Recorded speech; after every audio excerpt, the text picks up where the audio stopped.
하나요? 예. 네, 반갑습니다. 네. 자, 오늘은 이제 여러분들하고 드디어 이제 우리 예상 문제, 예상 문제 나왔고요. 그 다음에 핵심 요약집 같이 나왔습니다. 그래서, 이왕이면은 공부하실 때 요약집하고 같이 봐주시는 것도 괜찮아요. 왜 그러냐면은 어차피 그 문제를 풀이할 때는 전체적인 어떤 흐름을 알아야 되거든요.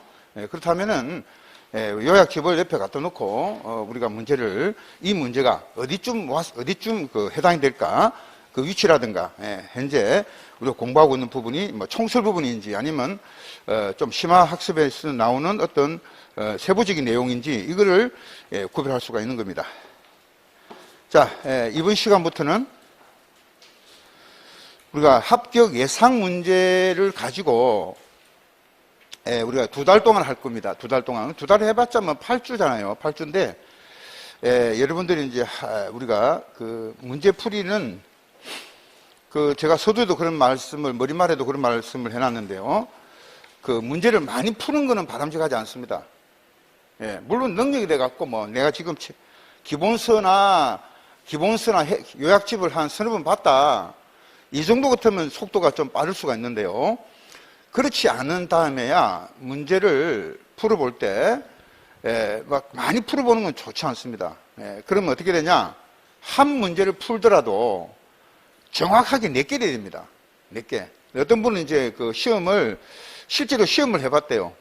시험을 해봤는데 어떻게 했냐면은, 공부가 전혀 안 된 사람을 대상으로 해가지고, 문제집만 갖다 놓고 2달 동안 문제집을 계속 분석하게 만든 거예요. 문제집만, 답만 해가지고 한 10명 정도 실험 참석해가지고 했는데 한 명도 합격한 적이 없습니다. 왜냐하면 문제 유형이라든지 그때그때 문제 유형이 다 틀리기 때문에 꼭 그대로 나온다는 법은 없습니다. 그렇기 때문에 항상 우리 시험은 기본서를 기반으로 해야 돼요. 기본서. 그 다음에 이제 그걸 축약이 한 게 요약집이죠. 그래서 항상 기본서를 가지고 정독이 된 상태에서 문제집을 풀어봐야 된다. 그럼 그렇게 안 됐다 하면은 다시 기본서를 봐야 됩니다. 그런 걸 다 무시하고 바로 문제집 들어간다. 이거는 차라리 기본서를 몇 번 더 보는 게 낫습니다. 문제집을 많이 보는 것보다는 뭐를 보는 게 나아요? 기본서를 조금 더 체계적으로 보는 게 더 낫습니다. 시험장 갔을 때는. 그래서 진짜 시간 없다. 그러면 줄이세요. 축약을 해서 요약집을 가지고 하는데 요약집도 시간이 없다. 그럼 요약집을 가지고 또 줄이는 거예요. 줄여서 책으로 줄이면 그것만 반복해서 보는 겁니다. 그래서 이제 시간이 점점 가면 갈수록 없기 때문에 여러분들 공부하는 방법도 시간이 없는 걸로 편성을 해서 준비를 해야 됩니다. 그래서 옛날에는 여러분들 1년이나 2년 내가 시간 많으면은 그 시간을 맞춰가지고 내가 공부를 할 수가 있는데 이제는 시간이 없어요. 그럼 없으면 없는 대로 해야 됩니다. 그럼 하는 방법은 뭐냐? 요약집을 가지고 해야 됩니다. 아시겠죠? 자, 문제 1번부터 바로 보도록 하겠습니다. 우리가 주택법은 이제 여러분들 알다시피 문제집에서 나오지만,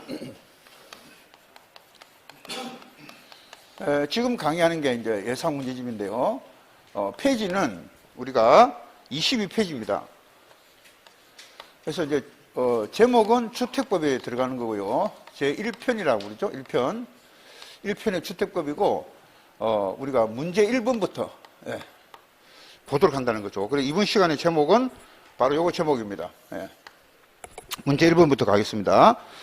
우리가 용어 나오죠. 용어가 상당히 중요한데, 민영주택이란 공공주택이 아닌 주택이다. 아닙니다. 국민주택이죠. 그래서 우리가 국민주택 하면은 몇 개가 나오냐면 2개가 나옵니다. 하나는 국가나 지방자치단체 재정이란 말이 나오죠. 주택도시기금이란 말이 나옵니다. 그러면 재정과 기금을 가지고 건설이 된다면은 건설하는 주택이다. 그게 국민주택이죠. 그런데 이렇게 주체가 국가나 지자체나 주택공사나 지방공사가 건설하거나 개량을 할 수도 있죠. 이런 주택을 우리가 뭐라냐? 국민주택이라고 합니다. 그러나 여기서 반드시 포함이 되는 게 있습니다. 그게 뭐냐? 규모가 나와야 돼요. 규모가. 국민주택 규모. 주거전용 면적이죠. 85제곱미터 이하로서 우리가 이하인데 국민주택은 단독이든 공동이든 관계가 없습니다. 그러나 수도권이 아니면서 도시 지역이 아닌 이런 말이 나와요. 예? 예, 읍면적 나오죠. 예, 읍면적은 얼마? 100입니다. 100. 예. 100제곱. 그래서 최대 규모는 100이에요. 우리가. 예. 그러면 국민주택은요, 단독주택이나 공동주택이나 규모가 같습니까? 틀립니까? 똑같습니다. 예. 그래서 이 85라는 뜻은 1호당 하면 앞으로 뭐라고 했습니까? 단독을 말할 때는 1호라고 합니다. 하나씩. 공동주택은 1세대당이라 그래요. 그건 똑같은 거죠. 단독이든 공동이든 국민주택의 규모는 뭐하다? 똑같아. 국민주택이 아닌 게 뭐예요? 네, 민영입니다. 요거 상반되는 게 민영주택입니다. 그러면 우리가 이야기할 때 이렇게 하면 우리가 지문이 맞는가 보세요. 민영주택이란 민간 건설회사가 건설하는 주택이다. 틀렸죠? 왜? 법률 그대로 기억해야 되는 거예요. 민영주택이란 국민주택이 아닌 주택이다. 그게 정확한 겁니다. 그 이후에 어떤 말이 붙이든 그 말은 틀린 거예요. 예. 그래서 우리가 법률 개념은요, 있는 그대로 하셔야 돼요. 있는 그대로. 괜히 자기가 뭐 거기서 자기 상식을 가지고 문제를 풀면은 무조건 틀립니다. 예. 법률 용어를 그대로 써야 됩니다. 자, 그래서 1번은 틀리고 2번 장수명주택이죠. 구조적으로 오랫동안 유지 관련 내구성과 그 다음에 내부 구조를 쉽게 변경할 수 있는 가변성 그리고 수리 용이성이죠. 그래서 장수명주택은 수명이 길 장차죠. 수명이 긴 주택인데 이런 수명이 긴 주택은 특징이 있어요. 뭐가 우수하냐? 내구성이죠. 일단 오랫동안 사용해야 됩니다. 그 다음에 수시로 변할 수 있는 가변성이 있어야 되고, 그 다음에 수리가 아주 용이해야 된다 이런 이야기예요. 그러면 수리 용이성 요 세 가지가 우수하다. 우수하다 이거죠. 우수한 주택을 말한다. 그래서 여러분들이 항상 요거 기억을 하실 때는요, 내가 수리해야 된다는 거예요. 집에 가더라도 여러분들 있잖아요, 전등 하나도 내가 수리해야 돼요. 자꾸 너무 수리하게 버리다 하면 돈만 들어갑니다. 괜히.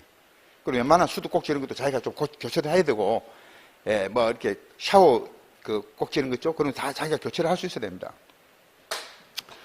그래서 내가 수리가 용이한 주택이다. 우수하다는 이야기죠. 2번이 정확합니다. 그럼 이때 문제 집에 시험장에 가면은 여러 문제가 나오잖아요. 그럼 볼 것도 없어. 뭔가 2번이 정확하잖아요. 3, 4, 5번 볼 거 없습니다. 바로 넘어가면 돼요. 예. 그러나 우리는 이제 연습을 해봐야 되니까, 뭐가 틀린가 확인해야 되니까, 3번 보겠습니다. 토지 임대부 분양주택이란 토지 소유권은 분양받은 자가 가지고 건축물 및 복리시설의 소유권은 사업계획 승인을 받아 토지 임대부 분양주택 건설 사업을 시행하는 자가 가지는 주택이다.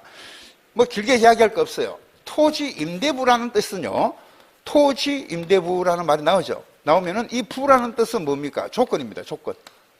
그죠? 예. 조건은 부라고 해요. 그럼 토지는 뭐하고? 임대하는 조건이에요. 임대. 토지를 빌린다. 그럼 토지 빌리니까 뭘 내야 됩니까? 토지 임대료를 내야 되겠죠. 예, 토지 임대료를 내야 됩니다. 그럼 이 토지 임대료, 그럼 토지 주인은 누구예요? 토지 소유자. 토지의 소유자는 누구냐면은, 예? 사업을 시행하는 자가 가진다. 시행자. 예, 시행자죠. 사업을 시행하는 자가 토지 소유자가 됩니다. 그럼 토지 임대부 분양주택이니까 주택만 분양받는 겁니다. 주택만 분양받는 거.